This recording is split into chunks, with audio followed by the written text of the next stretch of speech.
Hello বন্ধুরা, সবাই কেমন আছো? আশা করি সবাই ভালো আছো। আমি আজকের আবার একটা নতুন রেসিপি নিয়ে তোমাদের কাছে চলে আসলাম। এটা আমার একদম নিজের আইডিয়াতে বানানো একটা নতুন রেসিপি, ছানার পায়েস, যেটা তোমরা দোকানে কিনতেও পাওয়া যায়। আমি এটা নিজের মতন করে নিজের আইডিয়াতে ঘরে বানিয়ে দেখাবো। তো এটার জন্য শুধু দুধ হলেই চলবে। তো আমি 1 লিটার মতন দুধ ছানা কাটিয়ে নিয়েছি এবং সেই দুধের মধ্যে কিছুটা গুঁড়ো দুধ দিয়ে ভালো করে ময়দার মতন ময়দা যেমন মাখায় ওইরকম করে মাখিয়ে নিয়েছি।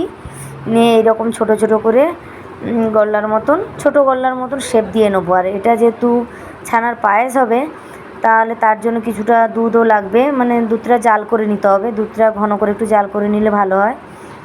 এবারে দুধটা আমি অলরেডি বসিয়ে দিয়েছি গ্যাসে।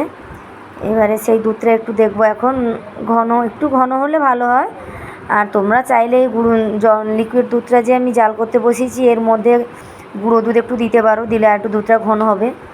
তো আমি এই লিকুইড দুধটার মধ্যে 2-3টে এলাচ ফাটিয়ে দিয়েছি আর সামান্য একটু মিষ্টি দিয়েছি। তোমরা চাইলে চিনি, মানে মিষ্টির জন্য চিনি দিতে পারো, বাতাসা দিতে পারো, মিষ্টি দিতে পারো, যে কোনো কিছু একটাই দিলে হবে স্বাদ অনুযায়ী।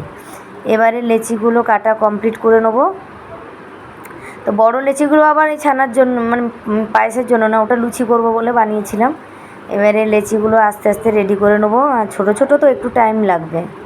তো আমার লেচিগুলো কমপ্লিট হয়ে গেছে কাটা। এবারে এইগুলোকে আমি আস্তে আস্তে করে মানে ছেড়ে, যে দুধটা ফুটছিল ওর মধ্যে ছেড়ে দেবো।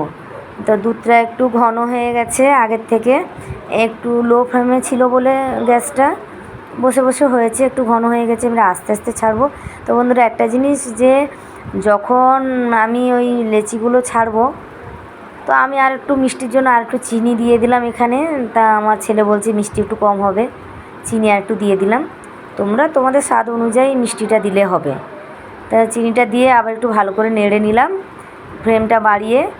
তা যখন এটা ছাড়বে, লেচিগুলো ছাড়বে, গ্যাসের ফ্লেমটা একটু কমিয়ে দেবে, দিয়ে আস্তে আস্তে ছাড়বে। আর খুন্তি দিয়ে বেশি নাড়ানাড়ি করবে না, কারণ এটা তো শুধু ছানার হয়েছে, ভেঙে যেতে পারে। আস্তে আস্তে করে ছেড়ে দেখবে, ছাড়ার সময় মানে খুব সুন্দর মিষ্টির মতন, গোল্লার মতন ভাসবে জিনিসগুলো, দেখতেও ভালো লাগবে। এবার আমি ওগুলো আস্তে আস্তে করে ছেড়ে দিচ্ছি। দিয়ে ছাড়া কমপ্লিট হয়ে গেলে, অনেকগুলো করেছি তো আস্তে আস্তে করে দিচ্ছি। ছাড়াটা কমপ্লিট হয়ে গেলে এটা বেশি না 10 মিনিট মতন ফুটিয়ে নিলেই হবে গ্যাসে। আর যখনই ছাড়া কমপ্লিট হয়ে যাবে, তখন গ্যাসের আঁচটা একটু বাড়িয়ে দেবে। বেশি আস্তে আস্তে ফুললে হয়তো ভেঙে যেতে পারে এটা লেচিগুলো। মানে খুন্তিটা আমি একটু তুলে রাখলাম যাতে না ভেঙে যায়। আস্তে আস্তে করে দিয়ে দিলাম ওগুলো। আমার প্রায় ছাড়া কমপ্লিট। এবারে গ্যাসের ফ্লেমটা আমি একটু বাড়িয়ে দেবো, দিয়ে 10 মিনিট মতন ফুটিয়ে নিলে আপাতত আমার ছানার পায়েস কমপ্লিট। হয়তো দোকানের মতন এত ভালো স্বাদের হবে না, কিন্তু কথা দিচ্ছি দোকানের মতন ভালো না হলেও খুব সুন্দর লাগবে খেতে। বাড়ির তৈরি জিনিসের স্বাদই আলাদা। তোমরা একটাবার ট্রাই করে দেখতে পারো। আর যদি ভালো লাগে প্লিজ আমার চ্যানেলটা সবাই সাবস্ক্রাইব করো, আমাকে সাপোর্ট করো, লাইক কমেন্ট করো। এই দেখো হয়ে গেছে আমার পায়েসটা তৈরি, দেখতে খুব সুন্দর লাগছে। আর আমি একটু জল জল রেখেছি, কারণ যখন ঠান্ডা হয়ে যাবে মিষ্টিগুলো দুধটা টেনে নেবে। আপাতত এটা কমপ্লিট। বন্ধুরা, তোমরা প্লিজ ট্রাই করে দেখো আর আমার পাশে থেকেও আমাকে সাপোর্ট করো। আর বেশি বেশি করে লাইক কমেন্ট করো, সাবস্ক্রাইব করো। তা আজকের ভিডিওটা এই পর্যন্ত। তোমরা সবাই ভালো থাকবে, সুস্থ থাকবে। টাটা, আজকের মতন টাটা।